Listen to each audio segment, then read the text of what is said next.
Radio মিলনের আজকের নিবেদন নারায়ণ সান্যালের কাঁটায় কাঁটায় সিরিজের কাহিনী কৌতূহলী কোণের কাঁটা, প্রথম পর্ব।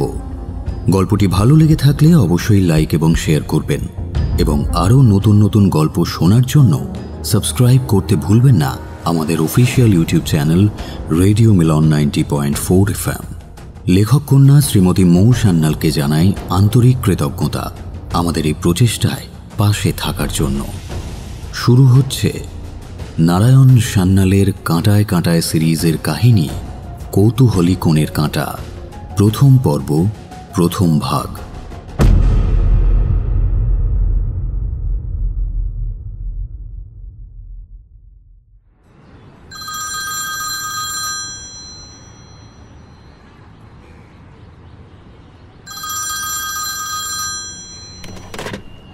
বলো। ব্যস্ত? ওই একটা এফিডেভিটের ড্রাফট কারেকশন করছি। তোর সঙ্গে একজন দেখা করতে চাইছে। চাইছে যখন বললে, তখন নিশ্চয়ই অল্প বয়সী। তা ছেলে না মেয়ে? দ্বিতীয়টা। বিবাহিত না কুমারী? হ্যাঁ, আর চাবিটা তো তোমার বাঁদিকে ড্রয়ারে আছে। চাবি? কিসের চাবি? আচ্ছা, আমি আসছি।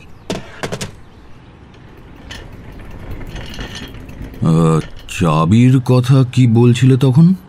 চাবি তো হারায়নি।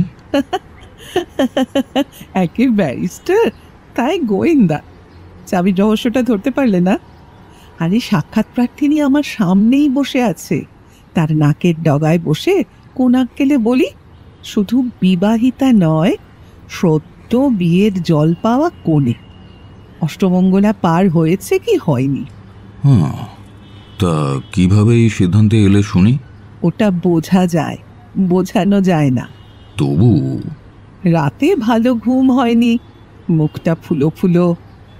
বাঁ হাতের অনামিকায় যে আংটি পড়েছে সেটাই অভ্যস্ত হয়নি। বারে বারে ডান হাতের আঙুল দিয়ে ঘোরাচ্ছে। সিঁথিতে সিঁদুর পরার ঢংটা দেখেও বোঝা যায় এটা অভ্যস্ত হাতের কাজ নয়। তাছাড়াও পুরুষ মানুষ বুঝুক না বুঝুক, আমরা দেখলেই বুঝতে পারি। কি নাম? শিখা দত্ত। কি চায়? সে কথা শুধু তোমাকেই বলতে চায়। কি সব লিগ্যাল অ্যাডভাইস। ঠিক আছে, পাঠিয়ে দাও। কৌশিক আর সুজাতা কোথায়? ওরা দুজনেই বেরিয়েছে, আমি মেয়েটিকে পাঠিয়ে দিচ্ছি। রানুদেবী চলে গেলেন পাশের ঘরে, যেটাকে গৌরবে বলা হয় রিসেপশন কাউন্টার। শুধু বাসু সাহেবের নয়, ও পাশের উইংয়ে সুকৌশলীরও রিসেপশন এটাই। Yes, come in please. নমস্কার। মেয়েটির বয়স 25-26। আহামরি সুন্দরী কিছু নয়, তবে স্বাস্থ্যবতী, যৌবনের চটক আছে। দীর্ঘাঙ্গী, দেহ সৌষ্ঠব ভালো। লালচে রঙের একটা মুর্শিদাবাদী পরেছে, সাথে ম্যাচ করা ব্লাউজ। খুব সম্ভবত রানুদেবীর অনুমান নির্ভুল, মেয়েটি সদ্য বিবাহিতা। কিন্তু ওর চোখে কুমারী মেয়ের ভীরু সরলতা। হাত তুলে নমস্কার করল বটে, কিন্তু চোখ তুলে তাকাতে পারল না। বসো বসো, বলো কি সমস্যা তোমার? সে বসল, কিন্তু এখনো চোখের দিকে তাকাতে পারছে না। আঁচলের প্রান্তটা আঙুলে জড়াতে জড়াতে বলল, আজ্ঞে না, সমস্যাটা আমার নয়, আমার বন্ধুর, মানে বান্ধবীর। I see. তা কি সমস্যা তোমার বন্ধুর, মানে বান্ধবীর? আমার বান্ধবীর স্বামী নিরুদ্দেশ হয়ে গিয়েছিল অনেক দিন আগে। শুনেছি লিগ্যাল ডেথ বলে একটা কথা আছে, মানে যখন ওই রকম নিরুদ্দিষ্ট মানুষকে আইনত মৃত বলে ধরা হয়। সেটা কত বছর? বয়স কত? কার? আমার বান্ধবীর? না না, তোমার। শিখা একটু নড়ে চড়ে বসল। হ্যান্ডব্যাগটা এতক্ষণ রাখা ছিল কোলের ওপর, এবার সেটাকে সোফার পাশে নামিয়ে রাখল। 27। তুমি যে বিবাহিতা তা তো দেখতেই পাচ্ছি। আমার সেক্রেটারির অনুমান তুমি সদ্য বিবাহিতা। তা কতদিন বিয়ে হয়েছে তোমার? এতক্ষণে মেয়েটি চোখে চোখ রেখে তাকায়। প্লিজ স্যার, আমার প্রসঙ্গ থাক। আমার নাম, বয়স ইত্যাদি সব কিছুই ফালতু কথা। আমি আগেই আপনাকে বলেছি যে আমার এই সাক্ষাৎকার আমার এক বান্ধবীর তরফে। সে নিজে আসতে পারছে না বলেই আমাকে পাঠিয়েছে। রানু মানে আমার সেক্রেটারি, বাই দ্য ওয়ে উনি আমার বেটার হাফও বটে। এইসব বিষয়ে সচরাচর ভুল করে না। ও বলছিল তোমাদের অষ্টমঙ্গলা হয়েছে কি হয়নি, তোমরা হানিমুনে যাওনি কোথাও মধুচন্দ্রিমায়? মেয়েটি দাঁত দিয়ে ঠোঁট কামড়ে 1.5 মুহূর্ত নীরবে নিজেকে সংযত করল, তারপর বলল, আমার বান্ধবীর স্বামী হরিদ্বার থেকে বদ্রীনারায়ণ যাচ্ছিল অনেক দিন আগে। যাত্রীবাহী বাসটা খাদে পড়ে যায়। পুলিশ রিপোর্টে জানা যায় যে পেট্রোল ট্যাঙ্কে আগুন ধরে বহু লোক জীবন্ত দগ্ধ হয়।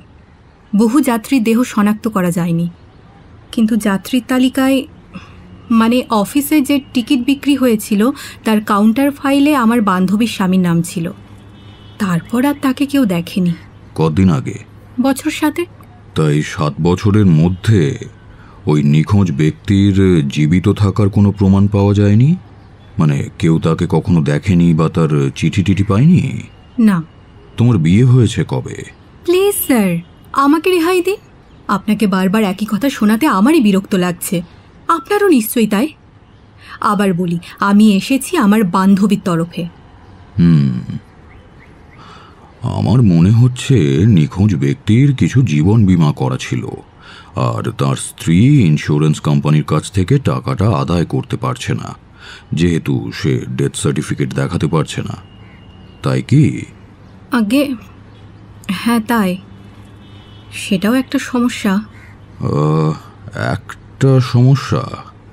তাহলে মূল সমস্যাটা কি? আমার বান্ধবী জানতে চায় 7 বছর যখন অতিক্রান্ত তখন কি সে আইনত বিধবা নয়? সে কি আবার বিয়ে করতে পারে আইনত? ঠিক কতদিন আগে বাস দুর্ঘটনা ঘটেছিল? 7 বছরের চেয়ে 2-3 মাস বেশি। অবশ্য সে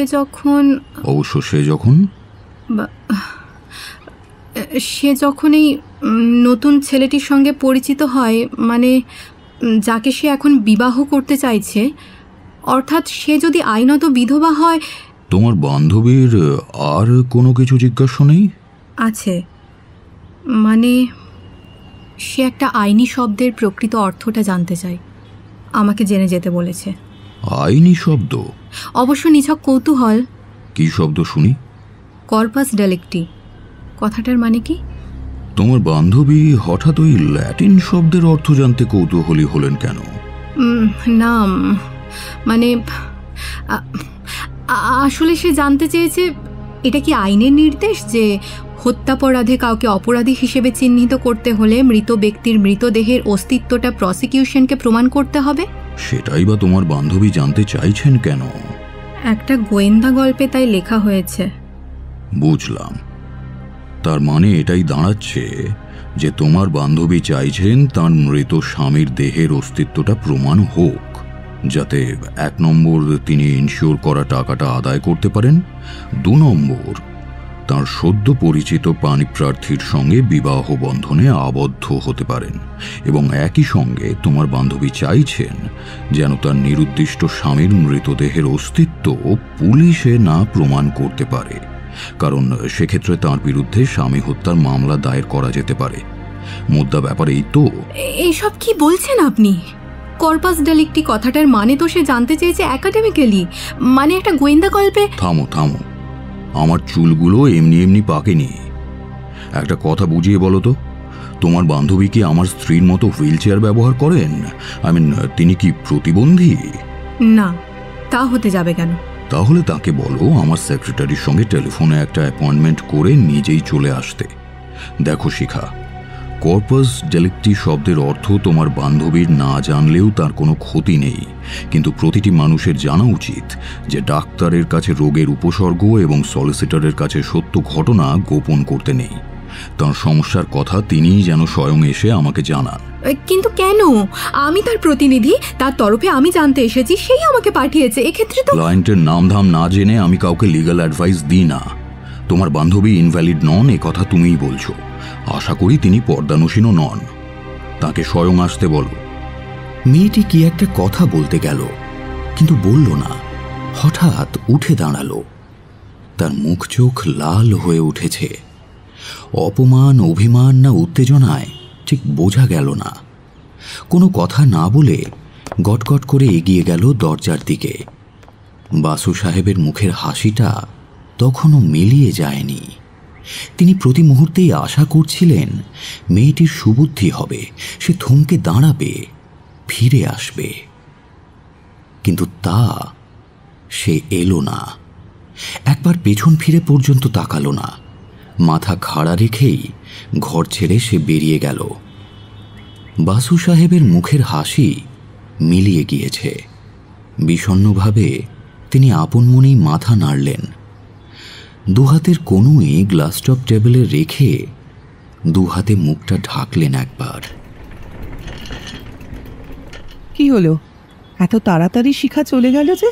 ও কিছুতেই স্বীকার করলো না যে সমস্যাটা ওর নিজের। ভেবেছিলাম ও ভেঙে পড়বে, মন খুলে বলবে সব কথা। আমি ওর বাবার বয়সী, কিংবা হয়তো তার চেয়েও বড়, কিন্তু মেয়েটা আমার কাছে মন খুলে সব কথা বলল না।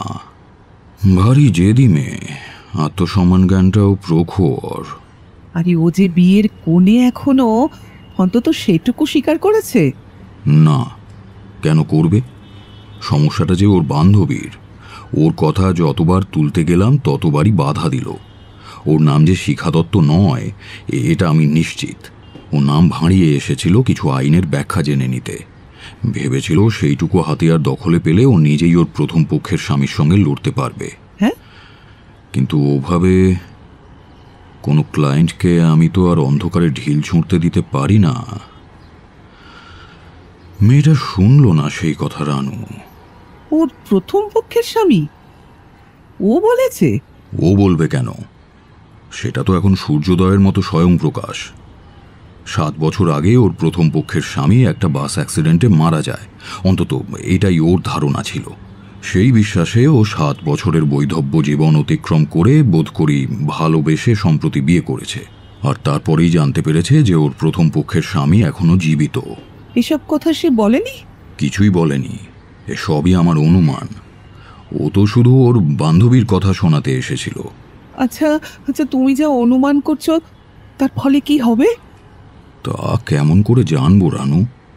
প্রথম কথা, 7 বছর ওর স্বামী আত্মগোপন করে রইল কেন? অ্যামনেশিয়া, মানে স্মৃতিভ্রংশ, নাকি সে প্রতীক্ষায় ছিল কতদিনে মেয়েটি আবার বিবাহ বন্ধনে আবদ্ধ হয়?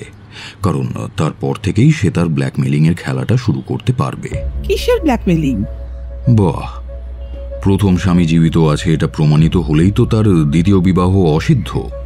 ভালোবেসে যদি বিয়ে করে থাকে তাহলে বাকি জীবন তাকে গয়না বেচে বেচে প্রথম পক্ষের স্বামীকে টাকা জুগিয়ে যেতে হবে। কি সর্বনাশ! তাহলে তোমার ক্লায়েন্ট? আমার আবার ক্লায়েন্টকে? ওই একগুঁয়ে জেদি মেয়েটা, যার নাম পর্যন্ত জানি না, যে আমাকে বিশ্বাস করে মন খুলে তার সমস্যার কথা বলতে পারলো না। বাপের বয়সী শিখা দত্ত ওর নাম হোক না হোক, সে তোমার ক্লায়েন্ট তো বটেই। ওই নামেই তো রসিদটা কেটেছি আমি। কি কি বলে? রশিদ? তুমি ওর কাছ থেকে কিছু রিটেনার নিয়েছো নাকি? হ্যাঁ, মেয়েটি নিজে থেকে একটা 100 টাকার নোট আমার টেবিলে রেখে দিয়ে বলল, এটা রাখুন আমার রিটেনার। আমি ওর কাছ থেকে কিছু লিগ্যাল অ্যাডভাইস দিতে এসেছি। My god, then she is my client. অগ্রিম টাকা দিয়ে সে আমার কাছে পরামর্শ চাইতে এসেছিল, আর আমি তাকে শুধু ব্যঙ্গ করেছি। তার আত্মাভিমানে আঘাত করে ছি ছি ছি ছি ছি ছি। অশান্তভাবে ঘরের এ প্রান্ত থেকে ও প্রান্ত একবার পদচারণা করেই থমকে থেমে পড়লেন তিনি। ওকে ওকে খুঁজে বের করতেই হবে রানু। ও প্রচণ্ড বিপদে পড়েছে। ওকে রক্ষা করা আমার ধর্ম। প্রৌঢ় মানুষটি প্রায় ছুটে বেরিয়ে যেতে চাইলেন ঘর থেকে। সেদিক থেকেই ঘরে তখন ঢুকছিল কৌশিক। প্রায় ধাক্কা লাগার মতো অবস্থা আর কি। কি ব্যাপার, কাকে খুঁজছেন? একটা মেয়ে, ওই রানী কালারের মুর্শিদাবাদী শাড়ি, অ্যারাউন্ড 5 ফুট 3 ইঞ্চি হাইট, আর বয়স হলো গিয়ে 27। হ্যাঁ, সে চলে গেছে। আমি যখন গেট খুলে ঢুকছি তখনই, একটা 4 ডোর মারুতি সুজুকি চালিয়ে। মেয়েটা অবশ্য জানে না যে একজন অ্যামেচারিশ গোয়েন্দা তাকে ফলো করছে। তাই নাকি? তুমি কি করে জানলে? গোয়েন্দাটা ছিল ওই মিষ্টির দোকানের কাছে একটা জিপে। আপনার ক্লায়েন্ট মারুতিতে স্টার্ট দেওয়ার সঙ্গে সঙ্গে ও জিপটা চালু করে। মেয়েটার পেছন পেছন সেও চলে গেল। এটা একটা কোইন্সিডেন্সও তো হতে পারে। না, পারে না। মেয়েটিকে দেখার আগে, ইনফ্যাক্ট সে আপনার চেম্বার থেকে বের হবার আগেই ওই জিপের ড্রাইভারটি আমার নজরে পড়ে। তখন আমি বাড়ি থেকে প্রায় 30 মিটার দূরে। লোকটার হাতে একটা বাইনোকুলার ছিল, দৃষ্টি আপনার ঘরের দিকে। মেয়েটি আপনার ঘর ছেড়ে বের হওয়া মাত্র সে বাইনোটা ঝোলা ব্যাগে ভরে নেয়। সে লোকটা জানে তুমি তাকে লক্ষ্য করেছো? জানি না, কিন্তু ভবিষ্যতে আমি আর তাকে শনাক্ত করতে পারবো না, কারণ ওর ফ্রেঞ্চ কাট দাড়ি, গোঁফ, টুপি, গগলস সব কিছুই টিপিক্যাল অ্যামেচারিশ গোয়েন্দাদের ছদ্মবেশ। কৌশিককে সঙ্গে নিয়ে বাসু সাহেব ফিরে এলেন তার চেম্বারে। দেখলেন রানু দেবী তার হুইল চেয়ারে বসেই মেঝে থেকে কি একটা জিনিস যেন তোলার চেষ্টা করছেন, কিন্তু তুলতে পারছেন না। কি করছো কি তুমি? তোমার ক্লায়েন্ট একটা ব্যাগ ভুলে ফেলে গেছে। এতক্ষণে নজরে পড়ে যে সোফায় মেয়েটি বসেছিল তার পাশে একটা লেডিস ব্যাগ পড়ে আছে। কৌশিক সেটা সাবধানে তুলে আনে, বাসু সাহেবের হাতে দেয়। বাসু সাহেব নিজের চেয়ারে গিয়ে বসলেন। একটা প্যাড আর ডট পেন রানু দেবীর দিকে বাড়িয়ে ধরে বললেন, লেখো। কি লিখবো? ইনভেন্টরি, লেডিস হাত ব্যাগে কি কি পাওয়া গেছে তার তালিকা। সাবধানে ব্যাগ থেকে একটা একটা করে গচ্ছিত সম্পদ তার গ্লাস টপ টেবিলের ওপর সাজিয়ে রাখতে লাগলেন তিনি।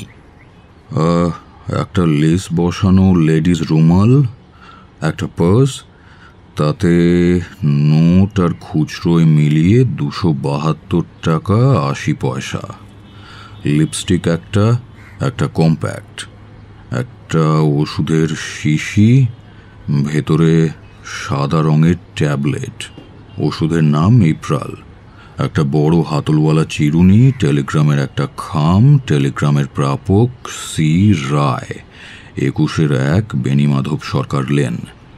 টেলিগ্রামের বক্তব্য, শুক্রবার সন্ধ্যা 6টায় হচ্ছে সময়ের শেষ সীমা।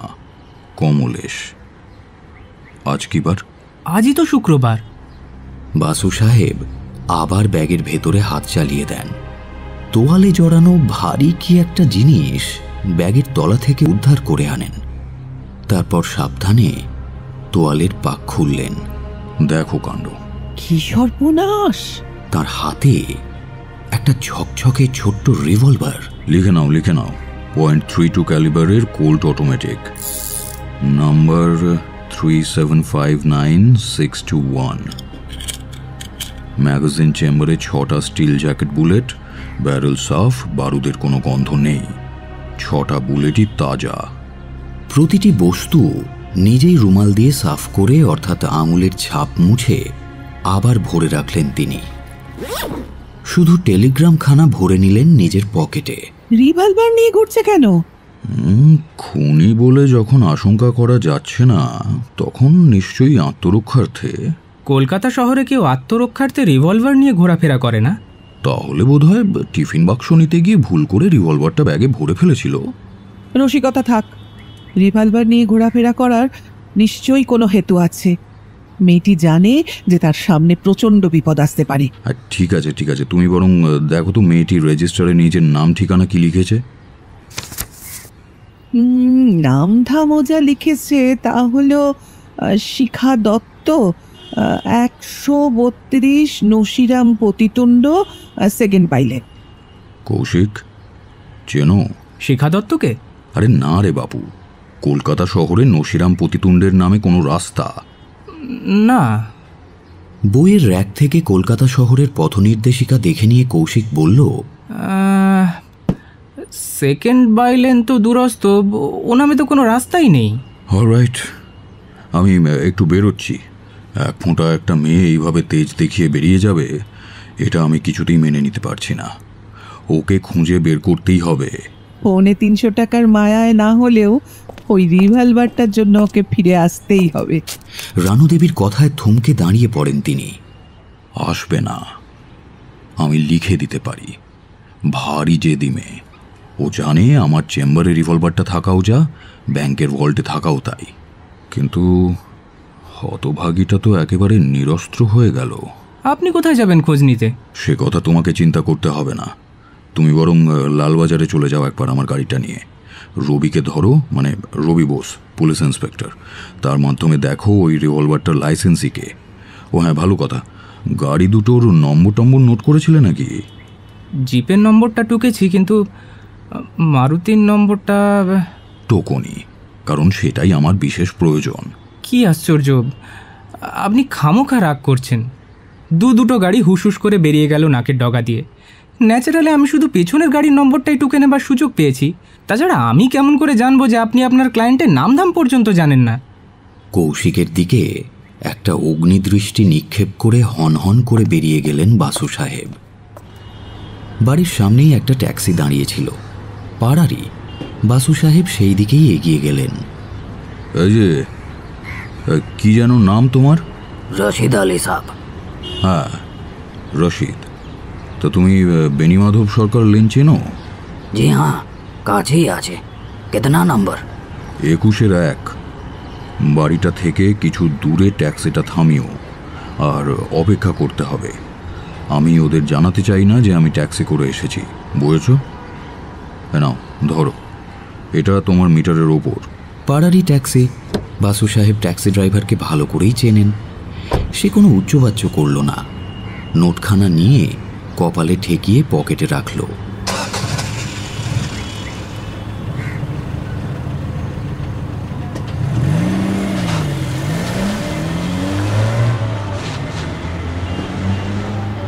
মিটারে 10 টাকাও ওঠেনি। ট্যাক্সিটা দাঁড়িয়ে গেল। ও বাঁয়ে তরফ 20 নম্বর কোঠি সাহেব। বাসু সাহেব নেমে গেলেন। 21 নম্বরে একটা গম ভাঙানোর কল, তার পাশেই একটা একতলা পুরনো বাড়ি। নম্বর প্লেট বসানো 21-1-এ কল বেলের বালাই নেই। টেলিগ্রাম। দরজা খুলে মুখ বাড়ালেন একটি মহিলা। বছর 40-45 বয়স হবে। সাদা থান পরে নেই, তবু বিধবা বলেই মনে হলো বাসু সাহেবের। হ্যাঁ দাও। এইখানে একটা সই করে দিন। পকেট থেকে একটা নোটবই আর ডট পেন বের করে মহিলার দিকে বাড়িয়ে ধরেন বাসু সাহেব। এতক্ষণে মহিলাটি ভালো করে টেলিগ্রাম পিয়নের দিকে তাকিয়ে দেখেন। তিনি একটু ঘাবড়েই গেলেন। সুটেড বুটের টেলিগ্রাম পিয়ন ইতিপূর্বে তিনি কখনো দেখেননি। আপনাকে তো আগে কখনো দেখিনি টেলিগ্রাম নিয়ে আসতে। আমি পোস্টমাস্টার, এদিকেই আসছিলাম, তাই ভাবলাম নিন নিন সই করুন। এমন পোস্টমাস্টার মশাইও বোধ করি ওর দেখা নেই, যিনি ডাক পিয়নের কাজ নিজ স্কন্ধে তুলে নেন এই দিকেই আসার সুবাদে। কিন্তু টেলিগ্রামটা নিতে হলে খাতায় সই দিতে হয়। সুটেড ভদ্রলোক অন্যায় কিছু দাবি করেননি, ফলে ভদ্রমহিলা ওর হাত থেকে পকেট বুকটা নিয়ে সই দিলেন সি রায়। আপনি সি রায়? না, তবে ওর টেলিগ্রাম বরাবর আমিই নিয়ে থাকি। ও, তাহলে আপনি ওই সি রায় কথাটার উপর লিখে দিন for and on behalf of, আর নিচে আপনার সই দিন। আগে তো কখনো করতে হয়নি। এই টেলিগ্রামের পিয়নগুলো সব অকমতধারী, কেবলই কাজে ফাঁকি দেয়। এটাই পোস্টাল ডিপার্টমেন্টের নিয়ম। ভদ্রমহিলা যুক্তির সারবত্তা অনুধাবন করেন। নোট বইটা নিয়ে নির্দেশ মতো লিখে ফেরত দিলেন।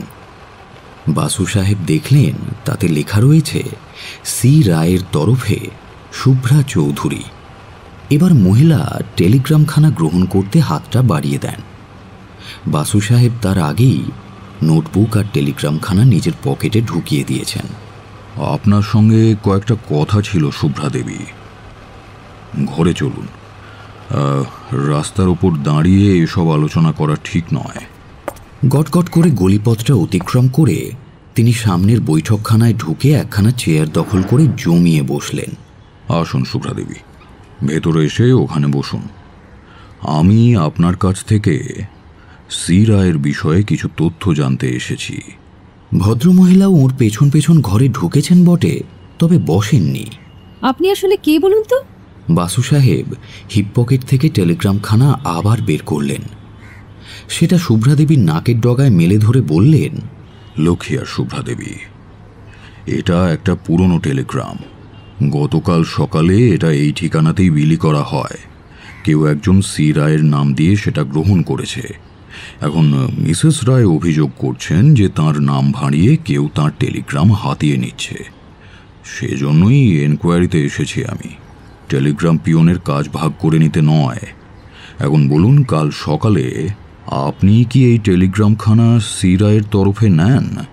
নিয়েছিলাম, তারই অনুরোধে, আর তাকেই দিয়েছিলাম। কিন্তু টেলিগ্রাম পিয়নের খাতায় আপনি নিজের নাম তো লেখেননি। তাছাড়া আপনি তাকে টেলিগ্রামখানা দিলে তিনি আপনার নামে কমপ্লেন করবেন কেন? ছন্দা তা করতেই পারে না। তাহলে আমার পকেটে এই টেলিগ্রামখানা এলো কি করে? তাই তো ভাবছি আমি। ভাবাভাবির অত দরকার নেই, আপনি মিসেস ছন্দা রায়কে ডাকুন। সে এখানে থাকে না। অলরাইট, কোথায় থাকে? তার ঠিকানা কি? আমি জানি না। এটা একটা বিশ্বাসযোগ্য কথা হলো শুভ্রা দেবী। ছন্দা কোথায় থাকে তা আপনি জানেন না, অথচ তার সই জাল করে তার টেলিগ্রাম আপনি হাতিয়ে নিচ্ছেন। সই জাল করে হাতিয়ে নিচ্ছি? তা নয় তো কি। এর আগে আপনি কি পোস্টাল পিয়নের খাতায় লিখেছিলেন for and on behalf of Chhanda Roy? নিজের নামটাও তো সই করেননি। আমি সব কাগজপত্র দেখে তারপর এনকোয়ারিতে এসেছি। কিন্তু ম্যাডাম, আই এম সরি, আপনি তৈরি হয়ে নিন, আমার সঙ্গে আপনাকে একবার থানায় যেতে হবে। থানায়? কেন? কি অপরাধ আমার? আপনি মিসেস ছন্দা রায়ের সই জাল করেছেন। সে এখানে থাকে না, তবু আপনি তার টেলিগ্রাম রিসিভ করছেন। কিন্তু আমার কি দোষ? সে তো ছন্দারই অনুরোধে। ও বলল ও একজনকে এই বাড়ির ঠিকানা দিয়েছে, তার চিঠিপত্র বা টেলিগ্রাম এলে আমি যেন রেখে দিই, সময় মতো এসে নিয়ে যাবে। এই টেলিগ্রামখানা আপনি কাল কখন পেয়েছেন? গতকাল সকাল 9টা নাগাদ ওটা পাই। আর মিসেস রায়কে কখন হস্তান্তরিত করেছিলেন? আমি হাসপাতাল যাই 11টা নাগাদ। তার আগেই ছন্দা ফোন করে জানতে চাই তার কোনো চিঠিপত্র এসেছে কিনা। আমি বলি একখানা টেলিগ্রাম এসেছে। সে হাসপাতালে এসে দুপুরবেলা আমার থেকে ওটা নিয়ে যায়। কোন হাসপাতালে? শরৎ বোস রোডের শ্রী রামকৃষ্ণ মিশন সেবাশ্রম হাসপাতালে। আপনি নার্স? Trend nurse? হ্যাঁ, দুজনেই পাশ করা নার্স। তা ছন্দা তার নিজের ঠিকানায় টেলিগ্রাম নেয় না কেন? তার মানে কিছু অসুবিধা আছে। অসুবিধে মানে তো তার স্বামী। এরই মধ্যে স্বামীর কাছে লুকোবার মতো কি এমন ব্যাপার ঘটলো? এরই মধ্যে মানে? মানেটা আপনি জানেন না? ওদের তো সেদিনই বিয়ে হলো।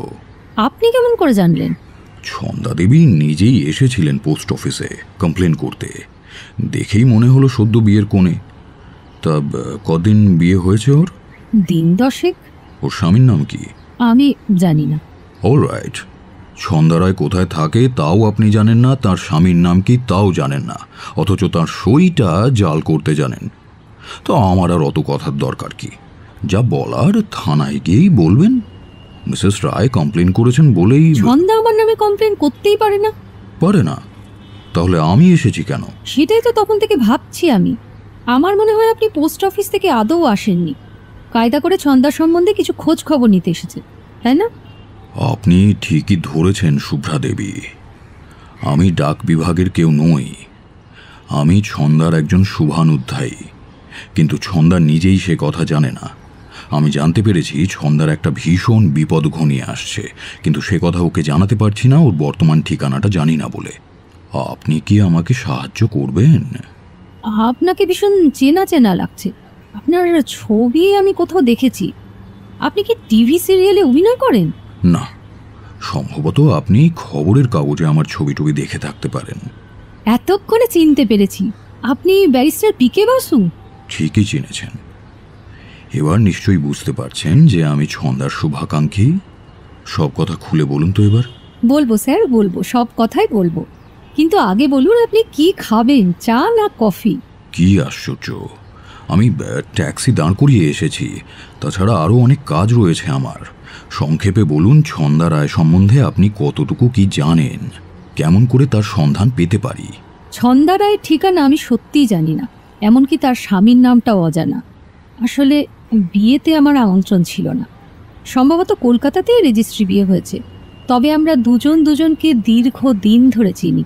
এই বাড়িতে আমার সঙ্গে বিয়ের আগে ছন্দা বিশ্বাস 4-5 বছর বাস করত। বিশ্বাস তার বিয়ের আগের পদবী। যদিও বয়সে ছন্দা আমার থেকে 10-12 বছরের ছোট, এমনকি আমাদের দুইজনের কর্মস্থলও ভিন্ন। ছন্দা কাজ করত একটা প্রাইভেট নার্সিংহোমে, বালিগঞ্জ ফাঁড়ির কাছাকাছি। নিজের কথা সে কিছুই বলতে চাইতো না। তার অতীত জীবনে এমন কিছু আছে যার জন্য সে সব কিছুই গোপন করতে চাইতো। এমনকি সে যে ঠিক কোন নার্সিংহোমে চাকরি করত 4-5 বছর একই ছাদের তলায় থেকেও আমি তা জানতে পারিনি। হঠাৎই সে একদিন এসে জানালো যে সে একজনকে বিয়ে করতে চাইছে। কাকে কি বৃত্তান্ত কিছুই স্বীকার করেনি। আমার খুব অভিমান হয়েছিল, তাই আমিও বিস্তারিত জানতে চাইনি। প্রায় মাসখানেক আগে ওর জিনিসপত্র নিয়ে ছন্দা এ বাড়ি ছেড়ে চলে যায়। দিন 7 আগে সে হঠাৎ এসে আমাকে জানায় যে সে ইতিমধ্যে কোনো এক মিস্টার রায়কে বিয়ে করেছে।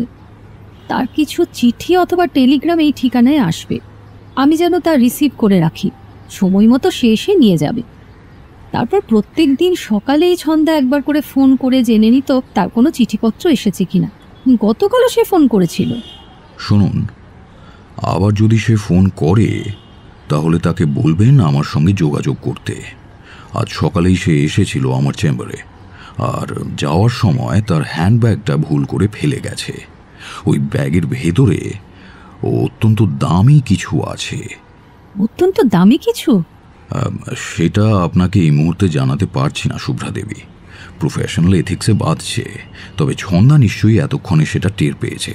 হয়তো সে মনে করতে পারছে না ব্যাগটা ঠিক কোথায় খুইয়েছে। আপনি বললেই হয়তো ওর মনে পড়ে যাবে, ও বুঝতে পারবে। অথবা হয়তো ওর সব কথা মনে পড়েছে, কিন্তু অভিমানী মেয়েটা জেদ করে ফিরে আসছে না, কারণ সে জানে সে জিনিস আমার হেফাজতে নিরাপদেই আছে। তাও হতে পারে। ছন্দা খুব অভিমানী। আপনি ওকে বলবেন তো? নিশ্চয়ই বলবো, তবে একটা শর্ত আছে। শর্ত? শর্ত আবার কিসের? আপনার ব্লাড সুগার আছে? ডায়াবেটিস? গুড গড, না। কিন্তু সে কথা কেন? তাহলে আপনি একটু বসুন 5 মিনিট। আমি সামনের দোকান থেকে 2টো কড়াপাক সন্দেশ নিয়ে আসি, খুব ভালো বানায়। আপনি একটা কিছু মুখে না দিলে আমার। অলরাইট, যান নিয়ে আসুন। শুভ্রা ড্রয়ার খুলে একটা নোট নিয়ে চটিটা পায়ে গলিয়ে বেরিয়ে গেলেন। তৎক্ষণাৎ বাসু সাহেব টেলিফোনটা তুলে নিয়ে ওর বাড়িতে ডায়াল করলেন।